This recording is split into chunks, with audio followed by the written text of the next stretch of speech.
জানেন কি, রামায়ণের লক্ষণ রেখা কোনো গল্প নয়, এটি ছিল time energy consciousness based technology.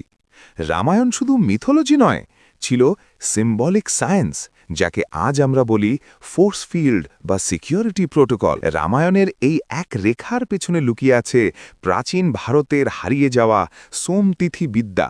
ঋগ্বেদে বলা হয়েছে, সোম মানে শুধু চাঁদ নয়, সোম মানে মানব মন, শক্তিক্ষেত্র বা এনার্জি ফিল্ড, যা সময়চক্র বা টাইম সার্কেল নিয়ন্ত্রণ করে।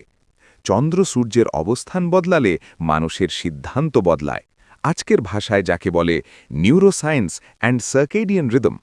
লক্ষণ যে রেখা টেনেছিলেন তা ছিল মন্ত্র প্লাস নির্দিষ্ট তিথি প্লাস সোম শক্তি দিয়ে তৈরি একটি এনার্জি বাউন্ডারি।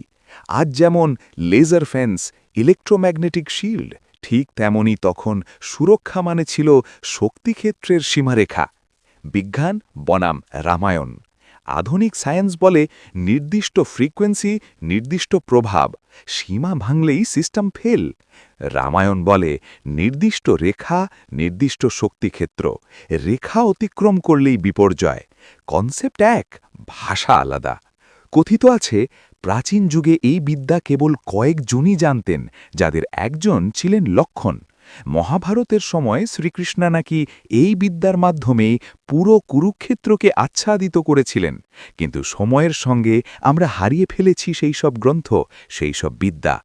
আপনার কি মনে হয়, যে সভ্যতা সময় ও চেতনার বিজ্ঞান জানত, তারা কি শুধু গল্পই লিখতে পারে? প্রাচীন সোমতত্ত্ববিদ্যা নিয়ে আবার কি গবেষণা হওয়া উচিত? কমেন্ট করে জানান।